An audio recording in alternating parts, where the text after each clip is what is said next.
back to another video. Today we have a PK Infinite Negate deck that got 3rd place in a PPG free weekly tournament. Well, not weekly, it was once every 2 weeks, but it's pretty good, you know. It has an absolutely absurd grind game, and the turn 1 board is pretty stupid too. So I guess I'll just kind of explain here about the deck. I did just, you know, change the side deck a bit to be better in general, because I felt that I was missing like a ton of things, so I just changed my side deck accordingly. So you know, this was kind of the deck I used. So what the idea was, just use the PKs as a way to just do some combos and turbo out your Apex Avian plus Thunderbird, and then for follow-up you usually like always have a full graveyard loaded with PKs. I have done another video discussing probably a bit of a worse variant. It should be in the eye in the top right corner right there. You should see it now, and it's basically rank 3 spam deck. So I'll go over the cards one by one. Avian and Thunderbird. Therefore, Infinite Gates Avian reads once per chain. When a card effect is activated, you can bounce a misvalue card you control to the hand, negate it. And what Thunderbird reads is when it's bounced from the field to the hand, you can summon it. So since Thunderbird will always bring itself back on the field, and that effect is once per turn, you can infinitely negate cards with Apex Avian. Although it is once per chain, but a plus side is that this format, nobody's running the Biru, nobody's running Dark Ruler no more, nobody's running Forbidden Droplets, so it's the time to shine for Infinite Gates. The only downside being that it's not too great for combo decks, but the thing about this deck, it isn't one of those combo PK decks that just aim to summon a lot of monsters turn 1 and have no fault and just invest your entire hand into it. This deck aims to like keep a pretty longer game, since all you need is 5 monsters and literally nothing else. So Avian, Thunderbird, that's why I run them. A small BA engine, Seer, Graph, Libic, and Triple Tour Guide. Seer and Graph, they're really good just being extra extenders. If you don't have access to already, you use Cherubini to dump Graph summon Seer, and then when you use Seer for either a Link summon or an Xyz summon and detach it as material, you're able to reborn Graph or Cherubini depending on how it goes. So it basically just nets you like a +2, 2 free monsters out of the 3 you need.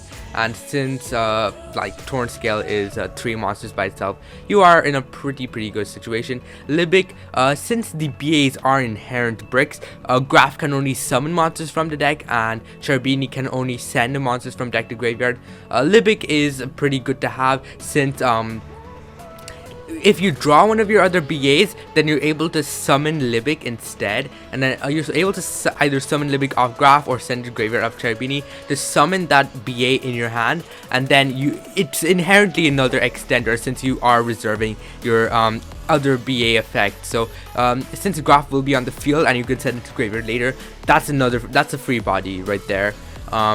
So Libic, and even if you do hard draw, it's free extender, so you just get lots of pluses from Libic, so we have to run it. Triple Tour Guide, it's a pretty bad choke point unless you have other extenders like these cards right here. All of these are extenders, well, not technically Monster Reborn, but Foolish Burial also an extender. Tour Guide, it's really good. Tour Guide plus any extender is full combo, but in my opinion, it's very fragile, so you do have to be careful with it, although running with the BA engine is just broken. Sting Waves, a lot of people are against playing this, but in my opinion, it is a free extender. If you open Tour Guide plus Torn Scales, then you're able to summon Torn Scales from your hand, so you have access to both your starters, which are both basically 3 free monsters each of them, and you get very easy combo. On top of that, I also had the chance to increase level, so using it in tandem with Shadebringing Dean gets you free either Raider's Knight or Dark Rebellion depending on what you need. So it's also a free extender, as I said, so it is pretty good, and it has helped me in a lot of games, so I'm not against running this at all. 2 Ragged Gloves, I mean, I had the free spot, so I might as well run 2. You can probably cut it to 1, but you know, this is the deck I use, I probably should cut it to 1 and run like a Psychic, I believe it's Psychic Wielder, the other Psychic monster. I regret not running any more. I regret running more than 2, to be honest. It did kind of hurt me in some situations. So having the extra extender is usually more helpful than having this. Triple cloak. It actually comes up surprisingly often, all 3 of them. When you're in a grindier match, you really do burn through those cloaks a lot quicker than you would expect. It's kind of similar to Eldritch, except Eldritch just burns through the resources slower than PK, but PK has a stronger board in general, so it's pretty comparable to Eldritch. And Ancient Cloak searches your PK monsters. You can get Torn Scales for follow-up, you can get Silent Boots for the extension, you get Stain Greaves for the extension too, and you can also get Shade Brigandine for the extension. All of those are all perfectly fine. I also have the ability to make your cards gain 800 attack, which can definitely help in terms of OTKs. So triple Ancient Cloak, I definitely would not run 2. I love it at 3. It's been absolutely phenomenal.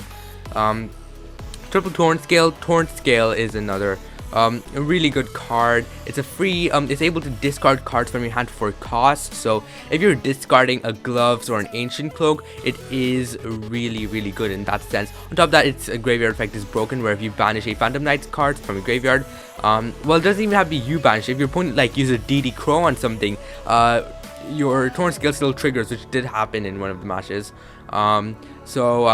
Torn Scale, basically a free summon, it's a free discard, and a send, literally is everything. Triple Silent Boots, it's another free extender for the deck. If you control Phantom Knight monsters, summon it for free, and it searches any of your Phantom Knight spells or traps. So if you want, you can search the rank up magic. If you want to go into the Dark Requiem, if you want, you can search Shade Brigandine for the extra extender, or you can search Fogblade for the extra negate, depending on what you want. And having Fogblade is actually one of the most crucial pieces to protecting your Infinite Negate locks. So I'll explain that later. Psychic Tracker. It's a free extender, as I said. I'd probably cut a Ragged Gloves for maybe an E-Tally, or probably not an E-Tally. E-Tally is a lot more susceptible to certain cards, but I would definitely run Psychic Wielder for sure. It has another effect, but it's not really that relevant. Kagemucha Knight is it's actually pretty good. It's able to chain block Tour Guide, which definitely does cover up most of her weaknesses. And nobody runs Imperm Veiler, we don't care about those. So Kagemucha definitely does come up. It's also searchable of Rota, and in my opinion, it's probably one of the better extenders in deck. Tsushinoko Jackalope, sometimes, I mean, it didn't happen in any of the matches, but I think in maybe one ranked match, I did end up discarding Avion or Thunderbird since I drew them, but it doesn't matter too much because you can very easily pivot into a Rusty line through Disruption, so you are usually pretty good. Jackalope draws a card, discards, Jackalope Tsushinoko discards, draws, and summons. It's an upstart goblin on steroids, basically. Rhoda is able to search a Torn Scale if you needed, a Kagemucha if you needed to chain block Tour Guide, you can search Silent Boots. If you have Torn Scale, you are usually searching the Silent Boots, and Tour Guide is, if you have Tour Guide, you're usually searching Kagemucha. You sometimes, very sometimes, search the Stain Greaves in case you just need the extra. In case you already have everything, you can search Stain Greaves, which is cool. So Rhoda just searches everything. Monster Reborn, another fabulous extender, just being able to, it also summons your opponent's monsters. So if your opponent uses Ash Blossom, you can sometimes revive it for the level 3 extender, which is absolutely stupid. Foolish Burial is able to dump, usually it's going to be a cloak in order to search a Torn Scale, and then you can pop up from there. Sometimes it can be a Stain Greaves in case you just want to summon an extra monster from your hand, and sometimes it can be a boost in case you're searching Shade Brigandine for some reason, in case you burn through all your cloaks, which, as I said, happens a lot more frequently than one would think. Rank up magic. This rank up magic is broken. Summons an Appaloosa on steroids, basically.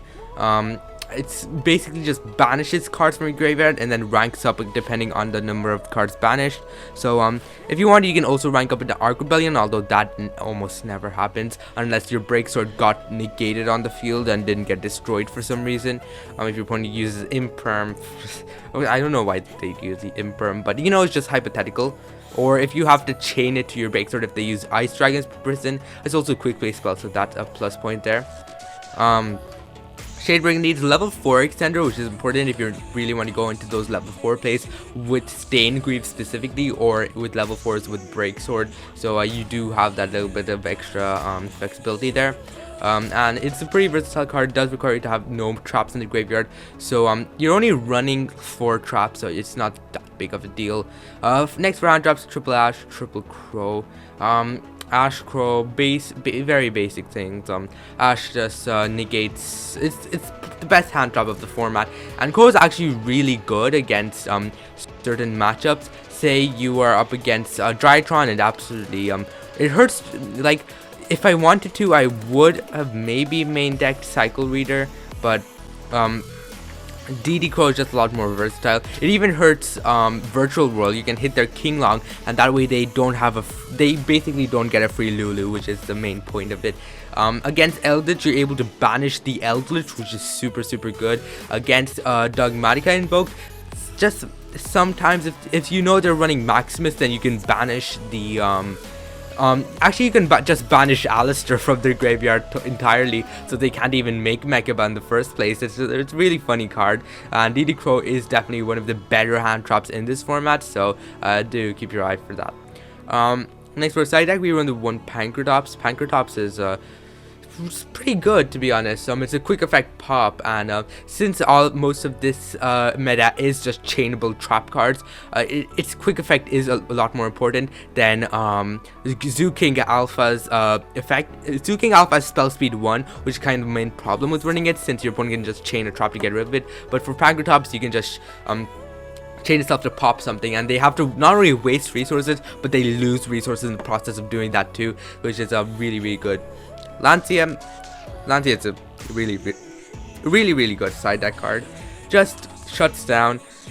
It doesn't shut down Virtual World, but we all know Virtual World does have their bricking problems, so Lancia can definitely hurt them. It also hurts Eldritch to some degree, and can hurt other different matchups depending on what you're up against. So Lancia triple for sure.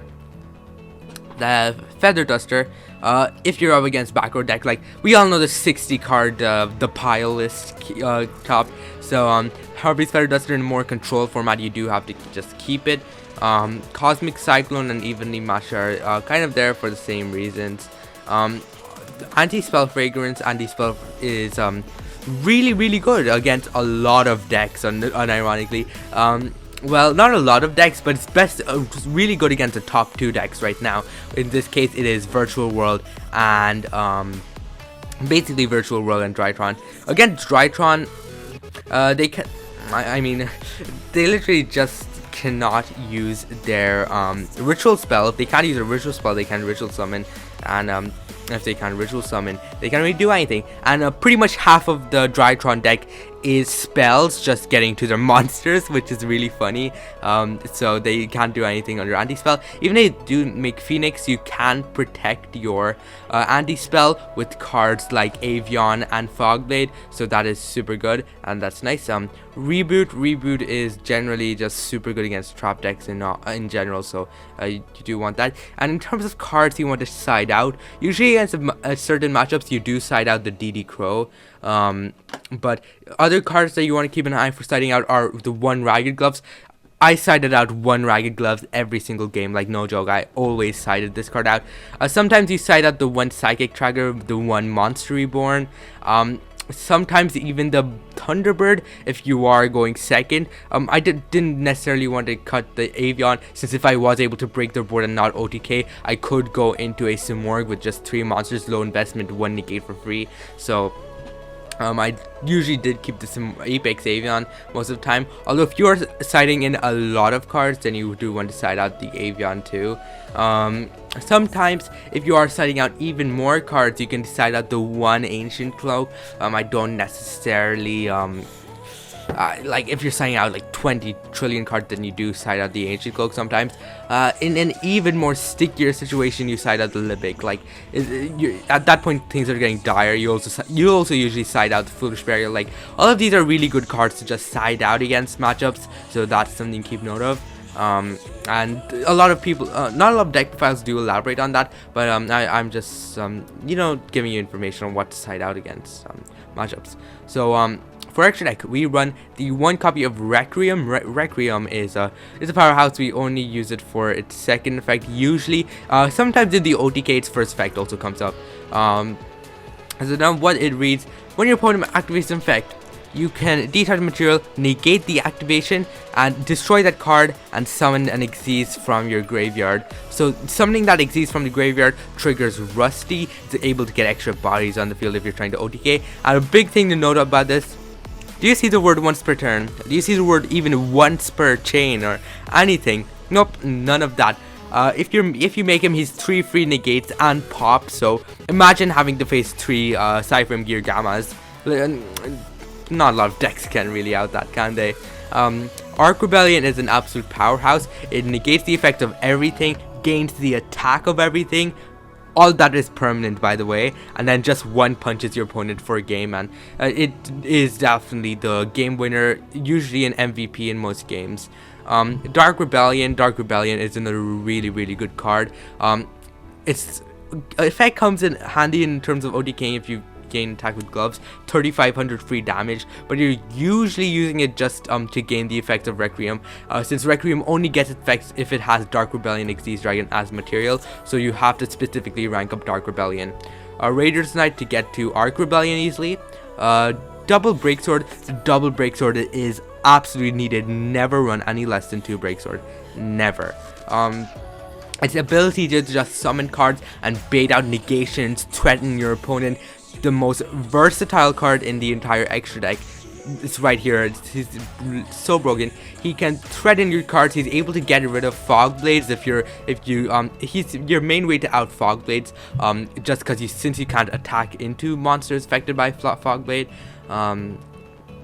Breaksword just does everything, increase the level by 1, and its only downside locks you to Dark, which isn't even that big of a deal. Double Levier, it is really important since you are ending on a bigger board. You want to have more follow-up since this is a more grindy meta. So having the Levier has definitely saved me a lot, and I almost always advocate to get at least 2 Levier. It's just really helpful. We run the 1 copy of Simorg for Apex Avian right here. The 1 copy of Access Code. Access Code is... everyone knows Access Code is it's an extra deck staple. If you run an extra deck without Access Code, rethink your life choices. Let's see, Rusty Bardiche. I hate to say this, but Bardiche is basically Plan C. Plan C is you don't make him too often, but when you do make him, he does pay off really well. He's able to pop cards your opponent controls, fill your graveyard, get Fog Blades on field. Does a lot of things you do need. And 1 copy of Union Carrier in order to get Thunderbird on the field. It's your main way to get Thunderbird for free. Reproduce just changes types so that you get the summoning condition for Simorg complete. And finally, we have the 2 copies of Cherubini. The second copy came up so much. I can't tell you enough about it. And I guess that is the deck. Hopefully this helped you. Do make changes where you feel there is necessary. Please keep the Apex Avian and Thunderbird. They're my babies. And hopefully this was helpful. And do check out my other videos, like, subscribe, and do all of that. And I'll see you later. Goodbye.